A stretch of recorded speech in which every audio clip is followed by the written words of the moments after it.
مگر ان کی بیٹی نوشین بھی نور الہی کی زبان بولتی اور جو وہ کہتا وہی کرتی کہ نہ جانے نور الہی نے ان دونوں باپ بیٹی پر کیا جادو کر رکھا تھا کہ وہ دونوں اس کی زبان بولتے اور اسی کی آنکھوں سے دیکھتے۔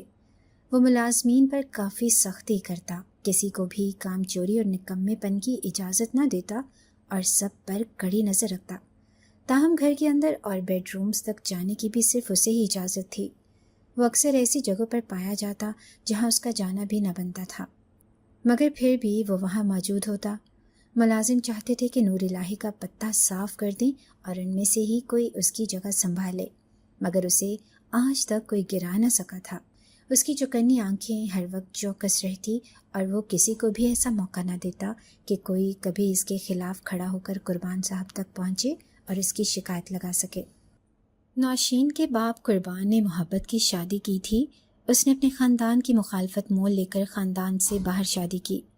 ان کے خاندان میں لڑکی تو کیا، لڑکوں کی بھی شادی خاندی، مگر قربان کیا کرتا؟ اسے یونیورسٹی میں اپنے ساتھ پڑھنے والی لڑکی مسرت بھا گئی تھی۔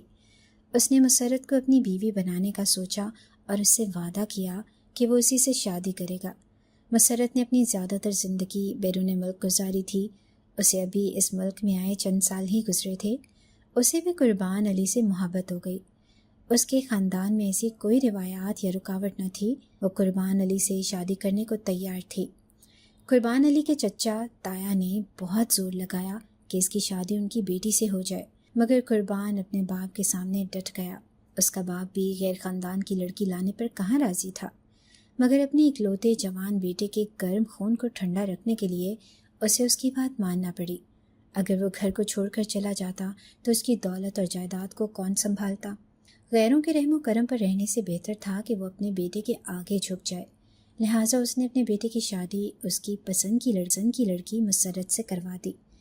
ان دونوں کی زندگی میں ان کی بیٹی نوشین کے چلے آنے سے مزید رونق لگ گئی۔ وہ دونوں ایک دوسرے کی محبت کا دم بھرتے، اپنی بیٹی پر جان چھڑکتے تھے، مگر ان کی مکمل زندگی میں طوفان مچ گیا جب ایک صبح مسرت نیند سے نہ جاگی۔ اس کی موت قربان علی اور اس کی بیٹی دونوں کے لیے ہی کسی قیامت سے نہ کم تھی۔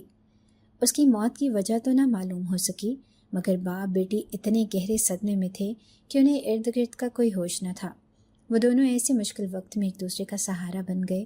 کڑے وقت میں دونوں کی ہمت بندھانے والا اور انہیں زندگی کی طرف واپس لانے والا نور الہی ہی تھا۔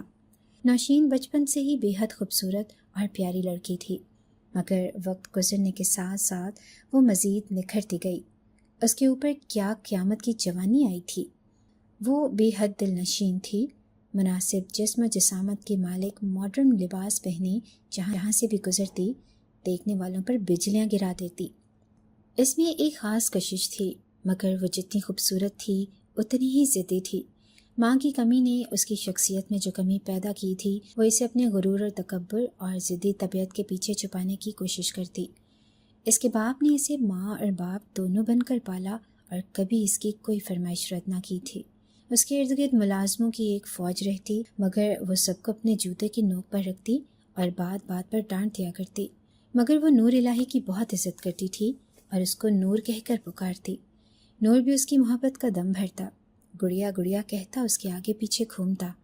وہ جانتا تھا کہ اس گھر میں رہنے کے لیے گڑیا کی خوشامد کرنا بہت ضروری تھا، ورنہ اس کا ذرا دماغ گرم ہوتا تو وہ اسے بھی اپنے باپ سے کہہ کر نکلوا کر باہر کرتی۔ اس کا باپ کتنا ہی نرم دل تھا، مگر اپنی بیٹی کے ایک اشارے پر کچھ بھی کر سکتا تھا۔ میں کاروبار کے سلسلے میں ایک ہفتے کے لیے ملک سے باہر جا رہا ہوں، تم چاہو تو تم بھی میرے ساتھ چلو، یہاں کیا کرو گی، بور ہو جاؤ گی۔ رات کے کھانے پر قربان علی نے اپنی بیٹی نوشین کو اپنے باہر جانے کے متعلق بتایا تو وہ چونک گئی۔ مگر بابا ایک ہفتہ آپ کے بغیر کیسے کٹے گا؟ ہاں تو اس لیے تو کہہ رہا ہوں کہ تم بھی میرے ساتھ چلو، انہوں نے اصرار کیا۔ مگر بابا میرے تو امتحانات چل رہے ہیں، میں آپ کے ساتھ نہیں جا سکتی۔ مجھے معلوم ہے امتحانات اتنے بھی ضروری نہیں، میری بیٹی کا خوش ہونا زیادہ ضروری ہے۔ اس کے باپ نے مسکرا کر اسے دیکھا تو وہ بھی مسکراتی۔ نہیں بابا، ایسا نہیں ہے، میں یہاں پر ٹھیک ہوں اور پھر نور بھی تو یہیں پر ہوں گے، میں ان کے ساتھ اچھا وقت گزار سکتی ہوں، آپ بے فکر ہو جائیں۔ اس نے باپ کو تسلی دی تو وہ بھی مطمئن ہو گئے۔ نور میری بیٹی کا بہت خیال رکھنا، انہوں نے نور کو ہدایت کی تو اس نے فوراً محضبانہ انداز میں سینے پر ہاتھ رکھ کر سر جھکا دیا۔ آپ بے فکر رہیں صاحب، آپ کو شکایت کا موقع نہیں دوں گا، اس نے اپنے چہرے پر مسکراہٹ لاتے ہوئے کہا۔ یہ اس کے لیے قیامت کی رات تھی۔ اس کے باپ کو بیرونی ملک سے واپس آئے ابھی 1 ہفتہ ہی ہوا تھا کہ کسی نے اسے گولیوں سے بھون ڈالا۔ قربان علی موقع پر ہی دم توڑ گیا۔ وہ ساکت بیٹھی سامنے پڑی اپنے باپ کی میت کو دیکھ رہی تھی۔ وہ اتنے صدمے میں تھی کہ رونا تک بھول گئی۔ قربان علی اپنے ملازموں کے ہمراہ ابھی گھر سے نکل کر کچھ فاصلے پر ہی پہنچا تھا کہ کسی نے اچانک اس پر حملہ کر دیا۔ اس کے ساتھ موجود تمام ملازم مارے گئے، مگر نور الہی وہاں سے کسی طرح اپنی جان بچا کر بھاگ گیا تھا۔ گھر میں قیامت برپا تھی۔ اس کے ارد گرد بیٹھی خواتین اسے ہلا جلا کر رونے کی کوششوں میں مشغول تھیں، مگر اس کی آنکھ سے ایک آنسو نہ ٹپکا۔ کچھ ہی دیر میں دروازے سے داخل ہونے والے شخص کو دیکھ کر وہ کھڑی ہو گئی۔ وہ نور الہی تھا جو زخمی حالت میں اس تک پہنچ گیا۔ وہ بھی قربان علی کی میت کو سامنے پڑے دیکھ کر چونک۔ صاحب جی نہیں بچے گڑیا، اس نے نوشین کے پاس آ کر دہائی دی تو نوشین اس کے گلے سے لگ کر پھوٹ پھوٹ کر رو دی۔ ارد گرد کی عورتیں اسے ایک ملازم کے گلے لگے دیکھ کر حیران تھی۔ وہ روتے روتے نور الہی کی باہوں میں جھول گئی تھی۔ صدمہ بہت بڑا تھا۔ وہ ابھی صدمے سے نکلے بھی نہ پائی تھی کہ اس کے رشتہ داروں نے اس کی دنیا اندھیر کر دی۔ اس کے چچا اور تایا اس کے گھر آ کر بیٹھ گئے۔ کہنے کو تو وہ اس کے باپ کی رسومات میں شرکت کرنے آئے تھے، مگر ان کا قیام طویل ہوتا گیا۔ وہ اس کی زندگی میں بے جا دخل کرتے تھے تو وہ تب جاتی۔ اسے کہاں عادت تھی اس روک ٹوک کی۔ اس نے اپنے چچا اور تایا کو صاف صاف وہاں سے جانے کے لیے کہا تو وہ اسے گھورنے لگے۔ تمہارے باپ نے وعدہ لیا تھا کہ اگر اس کو کچھ ہو جائے تو ہم ہی تمہاری دیکھ بھال کریں، اور ویسے بھی وہ اپنی وصیت میں ہمیں تمہارا نگہبان کر گیا ہے۔ اس کے تایا نے اسے سمجھایا تو وہ حیران رہ گئی۔ بابا نے ایسے کب کیا تھا؟ انہوں نے وصیت لکھی اور اس کو بتایا تک نہیں۔ وہ جان کر ہے اسے ٹھیک نہیں لگے، مگر وہ ان کے سامنے بے بس تھی۔ انہوں نے اگلے دن ہی وکیل کو بلا کر اس کے باپ کی وصیت اس کو کہہ سنائی تھی، اور باپ کی وصیت کے مطابق اس کا تایا صحیح کہہ رہا تھا۔ اس کے چچا اور تایا تمام زمین جائیداد کے مالک و مختار تھے، مگر اس کے باپ نے اس کے نام کچھ بھی نہ لگایا۔ ایسا کیسے ممکن تھا؟ اسے یقین ہی نہیں آ رہا تھا۔ وہ تو اپنے باپ کی موت کے غم میں تھی۔ اسے زمین اور جائیداد کی پرواہ نہ تھی۔ اس کا آسرا، اس کا واحد سہارا اس سے روٹ گیا تھا۔ وہ اپنے چچا تایا کی باتیں سنتی تو حیران ہوتی۔ وصیت بدلی بھی تو جا سکتی تھی، وہ سوچتی، مگر وہ خود یہ داؤ بیچ نہیں سمجھ سکتی تھی۔ اس کے ارد گرد سازش کرنے والے بہت تھے، مگر اس کے دکھ درد کو سمجھنے والا کوئی نہ تھا۔ ایک رہ کے نور الہی بچا تھا جس پر وہ اعتبار کرتی۔ اس کا مقام ہی نوشین کی زندگی میں الگ تھا۔ وہ اپنے خدشات اور اپنے ڈر خوف نور الہی کے ساتھ بانٹتی، ایک وہی تھا جو اس اپنے دکھ درد کا ساتھی سمجھ لیا۔ وہ اپنے خدشات اور اپنے ڈر خوف نور الہی کے ساتھ بانٹتی، ایک وہی تھا جو اسے اپنے درد دکھ کا ساتھی سمجھ لیا۔ نور الہی بھی جانتا تھا کہ وہ بہت بڑے صدمے میں ہے، لہٰذا اسے تسلی دلاسے دیتا تو اس کے کندھے پر سر رکھ کر پھوٹ پھوٹ کر رو دیتی۔ گڑیا، اب تمہاری آنکھوں سے ایک آنسو نہیں گرنا چاہیے۔ وہ پیار سے اس کے سر کو سہلاتا تو اسے اطمینان اور سکون ملتا۔ باپ کی موت کی وجہ سے وہ امتحانات نہ دے پائی تھی۔ اب اس کی کوشش تھی کہ وہ کم از کم اپنی یہ ڈگری تو مکمل کر لے۔ اسی سلسلے میں رات گئے تک پڑھتی اور صبح دیر تک سوتی۔ اپنی نیند پوری کر لینے کے بعد وہ پھر اپنی پڑھائی شروع کر دیتی۔ نور الہی بھی اسے سوتے ہوئے ڈسٹرب نہیں کرتا تھا۔ اس کے باپ کو گزرے 2 ماہ گزر گئے۔ وہ گھر کے لان میں ٹہل ٹہل کر اپنی پڑھائی میں اس قدر غرق تھی کہ اسے اپنے پیچھے اس کے آنے کا بھی پتہ نہ چلا۔ وہ جب عین اس کے قریب پہنچ گیا تو وہ چونکی، مگر اس کا سر اس کے شانے سے جا ٹکرایا۔ آپ کب آئے؟ اس نے اپنا سر مسلتے ہوئے پوچھا۔ معاف کرنا، میں بس ابھی ہی آیا تھا، اس نے نرم مسکراہٹ کے ساتھ جواب دیا تو وہ بھی مسکرا دی۔ رات کو میرے کمرے میں چلے آنا، مجھے آپ سے ضروری بات کرنی ہے۔ وہ نظریں چرا کر بولی تو اس نے فوراً اس بات میں سر ہلا دیا۔ آدھی رات کو وہ ادھر ادھر دیکھتا دھیرے دھیرے نوشین کے کمرے کی جانب بڑھا۔ گھر میں کوئی ملازم موجود نہ تھا، جبکہ باقی سبھی اپنے کمروں میں گہری نیند میں ڈوبے تھے۔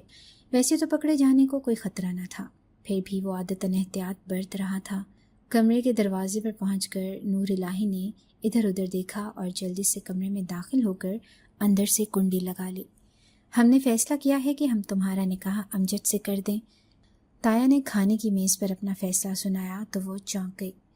اس کی نظریں نادانستہ طور پر امجد کی جانب اٹھ گئیں۔ اس نے فوراً اپنی بتیسی باہر نکال کر اپنی خوشی کا اظہار کر دیا۔ اس کا حلق تو کڑوا ہو گیا، مزید نوالے نگلنا مشکل ہوا تو اس نے کھانے سے ہاتھ روک دیا۔ چچا تایا اسے یوں دیکھ رہے تھے جیسے اس پر کوئی احسان عظیم کر رہے ہوں۔ وصیت تو وہ بدلوا بھی چکے تھے، اب اس کی جائیداد پر باقاعدہ طور پر قبضہ کرنے کا یہ اچھا طریقہ تھا۔ اس نے وہاں موجود سبھی نفوس پر ایک نظر ڈالی۔ اس کی چچی اور تائی کھانے میں مگن تھے، انہیں اپنے شوہروں کی باتوں سے کوئی سروکار نہ تھا۔ یقیناً انہیں بھروسہ تھا کہ ان کے شوہر کوئی چھنڈا ہی گاڑیں گے، مگر میں کسی اور کو چاہتی ہوں اور اسے نکاح کر چکی ہوں۔ اس نے تایا کی آنکھوں میں آنکھیں ڈال کر کہا۔ وہ چونک کر سیدھے ہو بیٹھے۔ کون ہے وہ؟ نور الہی۔ اس نے سب کے اعصاب پر دھماکے کیے۔ کسی کے وہم و گمان میں بھی نہ تھا کہ وہ نور الہی کے نام لے گی۔ یہ کیا مذاق ہے؟ تایا ایک جھٹکے سے کرسی سے اٹھا تھا۔ یہ کوئی مذاق نہیں، حقیقی بوڑھے ملازم کے بارے میں ایسی بات کہہ کر اپنی عزت کے ساتھ ساتھ ہماری عزت بھی گوائی ہے۔ وہ غصے میں چیخ رہے تھے۔ وہ اس کو جتنا برا بھلا کہتے ٹھیک تھا، مگر اس کے ماں باپ کی تربیت پر انگلی اٹھانے کی اجازت وہ انہیں نہیں دے سکتی تھی۔ بس اس نے ہاتھ کے اشارے سے انہیں مزید بولنے سے روکا۔ اب اگر میرے ماں باپ کے بارے میں منہ سے ایک لفظ بھی نکالا تو مجھ سے برا کوئی نہیں ہوگا۔ وہ پوری طاقت سے دھاڑی تھی۔ نور الہی بھی وہیں آ کھڑا ہوا۔ وہ اپنی جگہ سے اٹھی اور نور الہی کی باہوں میں باہیں ڈال کر کھڑی ہو گئی۔ ملازمین سمیت وہاں موجود سبھی نفوس سکتے میں رہ گئے۔ اس کے چچا تایا کو فکر پڑ گئی کہیں تمام زمین اور جائیداد ایک ملازم نہ لے اڑے۔ قربان علی نے ساری زندگی اپنے بھائیوں سے زیادہ اس ملازم کو اہمیت دی تھی اور بیٹی بھی اسی پر فدا تھی۔ وہ اگلے ہی دن نئی وصیت کے ساتھ حاضر تھے۔ قربان علی نے یہی طے کیا تھا کہ نوشین کی شادی امجد سے ہوگی۔ اگر نوشین کسی وجہ سے اس شادی کے لیے نہ مانے یا کسی اور سے شادی کے بارے میں سوچے تو اسے اس گھر میں رہنے کا کوئی حق نہیں۔ اب یا تو اس ملازم کے ساتھ یہاں سے چلتی بنو یا ابھی کے ابھی اس سے طلاق لے کر عدت پوری کرو اور امجد کے ساتھ شادی کر کے سکھی رہو۔ اس کے تایا نے اسے اس کے باپ کی وصیت سناتے ہوئے اس کے سامنے 2 شرائط رکھی تھی۔ جائیں گے تو آپ یہاں سے، وہ بھی ابھی کے ابھی۔ وہ چیخ پڑی۔ نوشین نے اسے گھر سے نکلنے سے منع کیا تھا، مگر پھر بھی باہر نکل آیا۔ اس کا ارادہ وکیل سے مل کر کچھ ضروری بات کرنا تھا۔ وہ گھر سے کچھ دوری پر ہی تھا، تبھی اس کے ارد گرد 3 سے 4 لوگ آ کھڑے ہوئے جن کے ہاتھوں میں ڈنڈے تھے۔ وہ خطرہ بھانپ گیا اور ایک جانب سرپٹ دوڑ لگا دی۔ باس نے کہا تھا کہ اس بار یہ بڈھا بچنا نہیں چاہیے۔ نور الہی کو ان کی آواز صاف سنائی دی۔ اس کے بھاگنے میں مزید تیزی آ گئی۔ بڈھے میں کتنی پھرتی ہے! پیچھے بھاگنے والے اس کو آخر کب تک بھاگتا؟ وہ جلد ہی اس کے سر پر پہنچ گئے اور اس پر ڈنڈوں کی بھچاڑ کر دی۔ اس نے خود کو بچانے کی بہت کوشش کی۔ اس کوشش میں اس کے ہاتھ ایک ڈنڈا لگ گیا۔ اس نے ڈنڈا زور سے کھینچا تو ڈنڈا پکڑے آدمی بھی اس پر آن گرے۔ وہ بجلی کی سی تیزی سے اٹھا اور ڈنڈا اپنے چاروں طرف گھمانے لگا۔ آدمی اس کی پھرتی دیکھ کر حیران تھے۔ لمحوں میں ہی اس نے 2 آدمیوں کو زخمی کر دیا تو زخمیوں سمیت باقی 2 اپنی جان بچا کر بھاگے۔ بھاگتے ہوئے انہوں نے مڑ کر دیکھا تو نور الہی اپنا سر پکڑے چکرا کر زمین پر جا گرا۔ نور الہی کا کام تمام کرنے کے بعد تایا اور چچا کھل کر سامنے آئے تھے۔ دیکھو، اس بڈھے سے نکاح کی کوئی اہمیت نہیں۔ تمہارا عشق سمجھو ادھورا رہ گیا۔ تم بیوہ ہو چکی ہو۔ اب عدت پوری کرو اور امجد سے شادی کے لیے مان جاؤ، ورنہ تمہیں بھی تمہاری ماں باپ اور تمہارے شوہر کی طرح اوپر پہنچا دیں گے۔ وہ سب اس کے ارد گرد جمع اسے دھمکیاں دیتے کہا لگا کر ہنستی ہے۔ وہ رو دینے کے قریب تھے۔ زمین جائیداد کی وجہ سے اس نے اپنے سب رشتے کھو دیے۔ اسے نہیں چاہیے تھی یہ زمین اور جائیداد، اپنے پیارے لوگ واپس چاہیے تھے۔ وہ اپنے باپ اور نور الہی کو یاد کر کے پھوٹ پھوٹ کر رو دی۔ اسے روتے دیکھ کر اس کے چچا تایا مزید شیر ہوئے۔ وہ جلد ہی ان کو قابو آنے اور ان کے اشاروں پر چلنے والی تھی۔ ظاہر ہے تمام دولت اور جائیداد کی وہ اکلوتی وارث تھی۔ ایسے میں وہ اس کا خاتمہ کیسے کر سکتے تھے؟ بس ایک بار یہ سب ان کے ہاتھ لگ جائیں، پھر اس کا پتہ صاف کرنے میں لمحے کی دیر نہ لگائیں گے۔ وہ سوچے بیٹھے تھے۔ نوشین نے سر گھٹنوں میں گرا دیا۔ نور الہی کی موت پر وہ بے حد دل گرفتہ تھی۔ وہی تو اس کی واحد امید تھا اور ان ظالموں نے اسے بھی مار ڈالا۔ تم لوگوں کا کھیل ختم ہوا۔ اسے نور الہی کی آواز سنائی دی تو اس نے چونک کر گھٹنوں سے سر اٹھایا. سر پر پٹی باندھے، بازو پر پلستر چڑھائے نور الہی لنگڑاتا دروازے سے اندر داخل ہوا تو اس کی خوشی کا ٹھکانہ نہ رہا.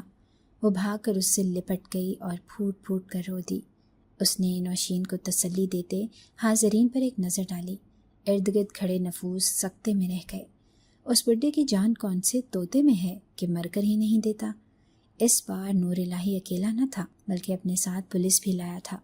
نوشین کے والد اور والدہ سمیت کئی ملازمین کی موت کے ذمہ دار ہیں یہ لوگ. میں اتنے دنوں سے ثبوت اکٹھے کر رہا تھا، آج سب ثبوت اپنے ساتھ لایا ہوں. اس نے فوراً اپنے ہاتھ میں پکڑی فائل تایا کے منہ پر دے ماری. پولیس نے آگے بڑھ کر تایا، چچا اور ان کے نکمے بیٹوں کو ہتکڑیاں لگا دی. یہ جھوٹ ہے، یہ غلط ہے. ہم نے کسی کو نہیں مارا بلکہ اس نے مارا ہے. نور الہی نے مارا ہے اپنے مالک کو اور اس کی بیٹی کو ورغلا کر اس سے نکاح کیا ہے. وہ تیزی سے بولے. کون نور الہی؟